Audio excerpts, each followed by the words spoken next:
बिस्मिल्लाहिर्रहमानिर्रहीम। अस्सलाम वालेकुम दोस्तों, आज की इस वीडियो में हम Los Angeles test STM C131 समझेंगे और इसकी जो प्रोसीजर कैलकुलेशन भी आपको समझाएंगे। और जिन दोस्तों को इसमें कन्फ्यूजन रहती है और इनके जो इम्पोर्टेंट पॉइंट्स हैं वो हम नोट करेंगे इस टेस्ट में, ठीक है।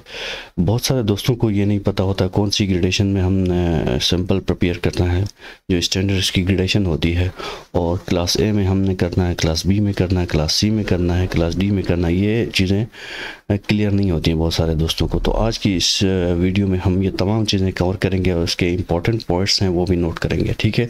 ये टेस्ट क्यों करते हैं, ये क्यों इम्पॉर्टेंट है ये टेस्ट।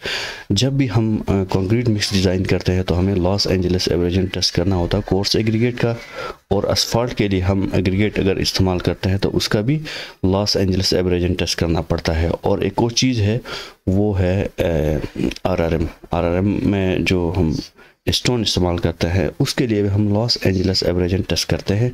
अगर उसका लॉस जो है 40% से ज़्यादा होता है तो हम इस मटेरियल को रिजेक्ट करते हैं और RRM में यूज़ नहीं करते हैं, ठीक है।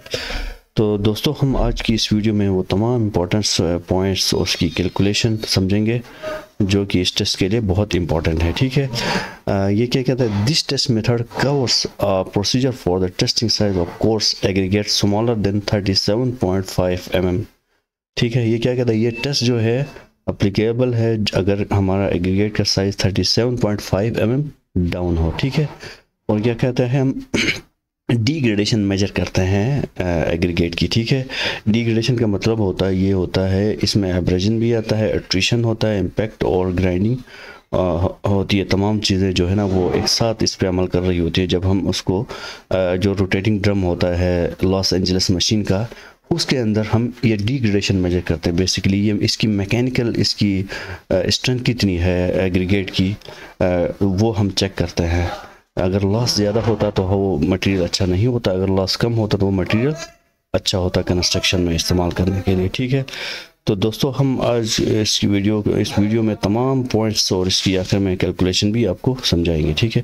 This test is a measure of the degradation of mineral aggregate of standard grading resulting from combination of action including abrasion, attrition, impact and grinding in a rotating steel drum containing specified number of steel balls, ठीक है।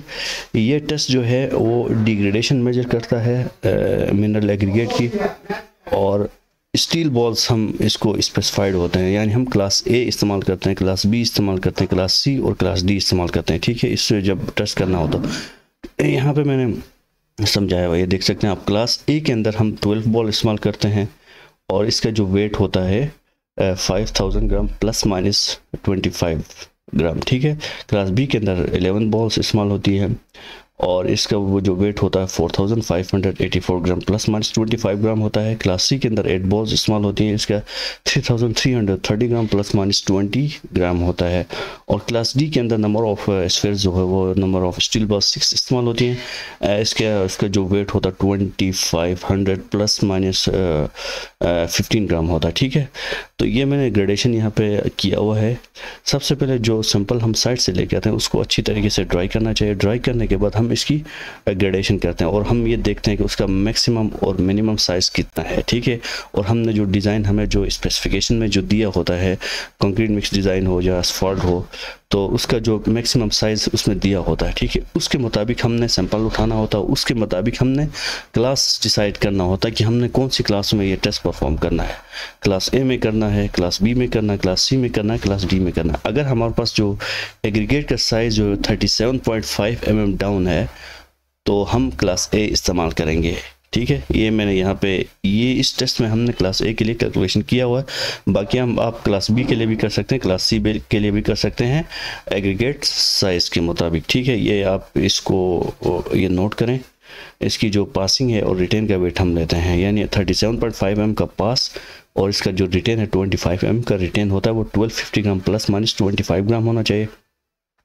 इसी तरह 25 mm का पास 19.5 mm का retain 1250 gram plus minus 25 ग्राम होना चाहिए। 19.5 mm का passing और 12.5 mm का जो रिटेन है वो 1250 ग्राम प्लस माइनस 10 ग्राम। 12.5 mm का पास 9.5 mm का रिटेन वो 1250 ग्राम प्लस माइनस 10 ग्राम होना चाहिए, ठीक है।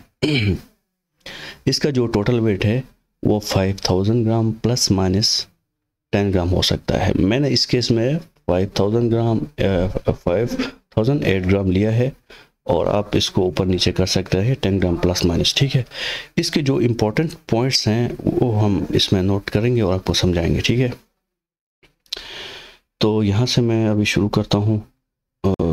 अच्छा, is a drum rotates a shelf plate pick up the sample and steel sphere, carrying them around until they are dropped to opposite side of the drum, creating an impact crushing effect. The contents then roll within the drum with an abrading and grinding action until the shelf plate picks up the sample and steel sphere, and the cycle is repeated. Sorry. तो इसमें ये आप procedure को आप note करें, इस test की जो समरी है, और बाकी इसमें जो ऑपरेटर्स इस्तेमाल होते हैं वो लॉस एंजल्स मशीन है।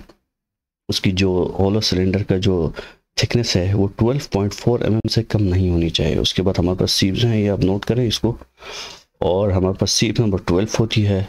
और इस जो स्फेयर जो बॉल्स होती हैं, स्टील बॉल्स हैं, उसका जो डायमीटर 46.8 mm होता है, और इसका वेट 420 ग्राम तक हो सकता है।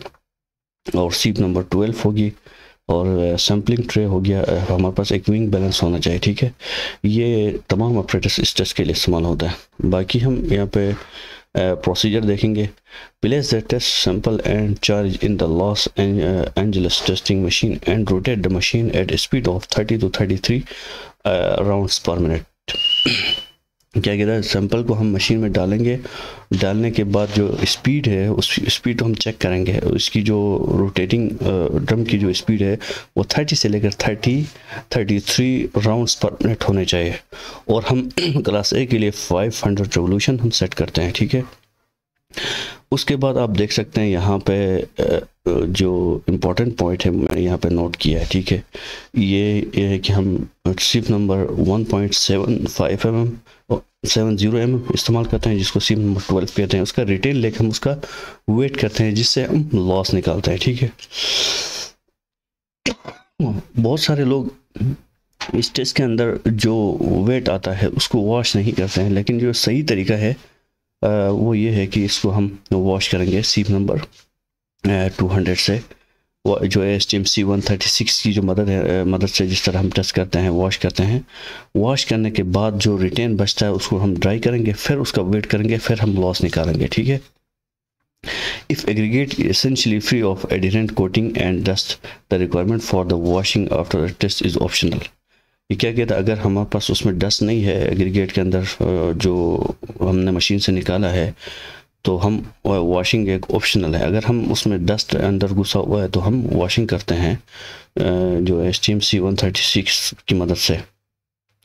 जो नोट है वो इम्पोर्टेंट ये है, हम ये देखते हैं कि अगर मटेरियल यूनिफॉर्म है, यानी सब मटेरियल की हम हार्डनेस जो इक्वल है, उसको हम चेक किस तरह करते हैं। ये चेक करने के लिए हम 100 रेवोल्यूशन के बाद हम इसका लॉस निकालते हैं, और इसके बाद बाकी 500 रेवोल्यूशन कंप्लीट करने के बाद उसका लॉस निकालते हैं। ये दोनों का जो रेशो हो ना, वो 0.20 से एक्सीड नहीं होना चाहिए, ठीक है। Not greatly exceed 0.2 for the material of uniform hardness, ठीक है। उसके बाद हम ये इसकी कैलकुलेशन देखेंगे, और आखिर में ये टेस्ट कंप्लीट हो जाएगा। जो मटेरियल तैयार करते हैं, ये लॉस एंजल्स मशीन की मैंने पिक्चर यहाँ पे लगाई हुई है। यहाँ पे इसमें 4 नट लगे होते हैं, इसको हम खोलते हैं। खोलने के बाद सैंपल इस हिसाब से प्रिपेयर करते हैं। ये स्टैंडर्ड ग्रेडेशन है, इसकी मदद से हम तैयार करते हैं। तैयार करने के बाद इस लॉस एंजल्स मशीन है इसमें डालेंगे। डालने के बाद यहाँ पे हम नंबर ऑफ राउंड्स यहाँ पे सेट करते हैं। सेट करने के बाद मशीन को ऑन करते हैं, ठीक है। मशीन जब ऑन करते हैं उसके बाद तकरीबन 15 मिनट लगते हैं। उसके बाद हम सैंपल इसको बाहर निकालते हैं। यहाँ पे ट्रे लगी होती है, ट्रे में गिराते हैं। ट्रे में गिराने के बाद हम सीफ नंबर 12 लगाते हैं। 12 से उसको अच्छी तरह से वॉश करते हैं, ठीक है।